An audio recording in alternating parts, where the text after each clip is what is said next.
Hello and welcome. I'm Caitlin if we haven't had the chance to meet yet, and today we're going to be talking about the common thresher shark. For such an occasion, I'm wearing my shark shirt because I'm so excited. And in case you don't know what the thresher shark looks like, that's him. So cute. Look at that face. I can't even handle it. Alright, let's get into it. Alrighty, here we go. Taxonomy. A lot of words, big boring slide, but I'm going to try to make it as fun as humanly possible. So let's start with where we've already been, what we already know, Animalia chordata constrictis. Shout out to Dr. Long for explaining all of that so well so that I don't have to. Love that. But now getting into specifics, we're in lamniformes, allopodae, alopeus, and vulpinus. You know, I don't know. That's what it looks like to me. So Allopodae is our family of thresher sharks. There are 3 of them. These guys up top, the common thresher shark, who is that's who we're looking at. And then the big eye and the pelagic thresher. Their defining synapomorphy, obviously, look at that tail. What the heck? What's that about? We'll get into that later. But for vulpinus, the common thresher shark, aka the Atlantic thresher shark, his synapomorphy is that he's the biggest of all the threshers. Alrighty, on to the range of our thresher shark. So across the family of threshers, they're found everywhere. Like, you name a place, as long as it's not like Arctic, they're there. And specifically for our Atlantic thresher shark, they just go the whole coast, east coast, west coast, as far as they can go. They're there. For conservation-wise, the pelagic thresher, even though that's not the one that we're focusing on for this slide, their California subpopulation has actually taken a substantial hit in recent decades, dropping by nearly 50% due to finning and other trawling mechanisms that lead to bycatch that we've talked about extensively in class. And since this drop, the U.S. has enforced strict regulations on fisheries by limiting trips and quotas and making finning illegal in the U.S. As you can imagine, for these guys, that's a big one because they have quite the fins. But as a result, the researchers are now estimating a 4 to 7% potential population increase in the threshers per year. So I think that's a pretty good job well done, if you ask me. Alrighty, moving now to fossils. Gotta love that. So the oldest entry fossils found of Allopas was from the Eocene in Moroccan phosphates. They found this massive, serrated giant tooth. And when they found it, they were like, oh my gosh, Megalodon wasn't the only guy in town. This is crazy. And when I read some of my scientific literature, they were saying how collectors and fossil dealers knew that there was this other massive shark in the water, prehistoric massive shark, but they never mentioned it in scientific literature. So they just gave all the glory to the Meg, none of it to Allopas, or however you say that, I don't know. But I just thought that was a fun fact. Alrighty, friends, the time has come, the moment you've been waiting for, the focal adaptation, a tale of a tale, if you will. I was so proud of that when I did that, so you could just take a second to pause and reflect. Okay, I digress. Okay, so when you're looking at the thresher shark, what do we got? We have a massive tail. The thresher shark from end to end is roughly 20 feet long, and that tail makes up about half of him. So that's a 10-foot tail we're dealing with here. And if we look at their diet, 97% of it is made up of these really small bony fishes like herring and mackerel and all these guys that typically like to congregate in bait balls because, safety numbers, all that fun stuff.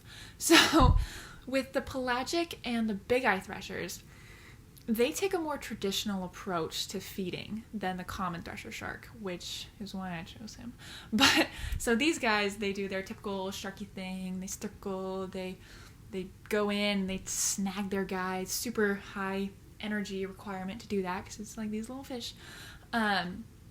And they use their tail to splash around and kind of confuse and disorient the fish. And the thresher's that's great, I love that, you guys are doing it so well, but I have another idea that could work really well. So what does he do? He uses that 10-foot tail as a whip. A whip? What? Huh? That's crazy. So, how do we do this? We're going to break this down. he approaches like any other shark would approach. You circle, you go wide, you get your speed up. And then when he's like right up before the bait ball, he angles his pectoral fins down so that he can stop just short of the bait ball. And by angling them down, his head goes down and his caudal fin is able to shoot over his body. And by doing that, it like kind of bends, kind of like a handstand, you know, like when your feet go over your head. So his caudal fin shoots forward and he's able to snap his tail as he's doing that to get the maximum wave force and speed being generated through this. And here's a little picture of that happening. Like, whoa, what the heck? Like, that's going vertically over his head. Like, wow. And as you can kind of see there, the max speed is 50 miles an hour. Like, think of the force you'd have to do to go 50 miles an hour in the middle of a water column that's, like, so viscous. Like, this is not the air. This is through water. Like, that's crazy. And so by doing that, they're able to, like, whip the fish and stun them.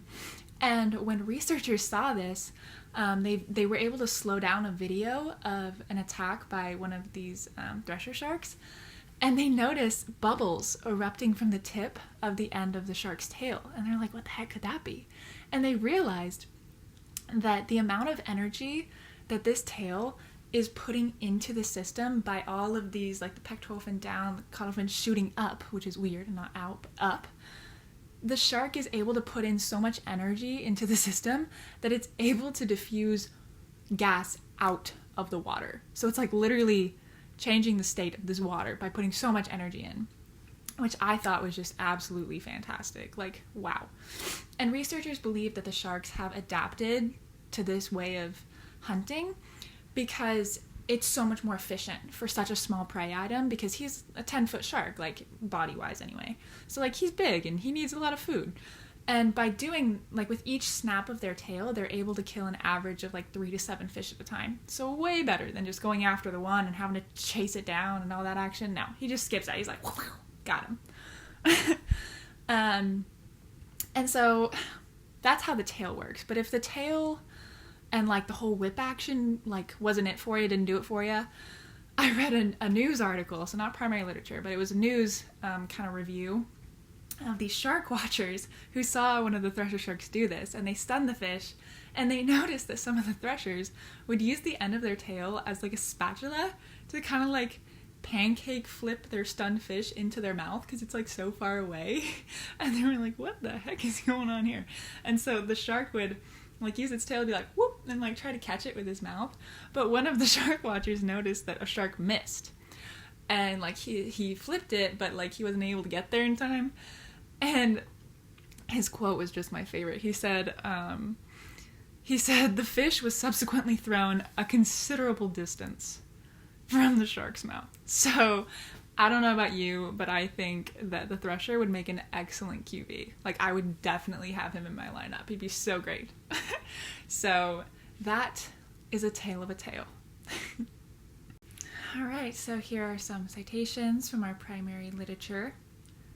Alrighty, friends, so we have come to the end of our 8 to 10 minutes together, and I hope I've learned you a thing or three about our friend, the common thresher shark. To close, I had to put this picture of him back in because look at that face. Come on. Like, he's just way too cute. That's his face in every single picture on Google. Like, it's just what he looks like, and he's cute. So anyways, thank you for listening. I hope you guys have a great rest of your quarter and a fantastic spring break.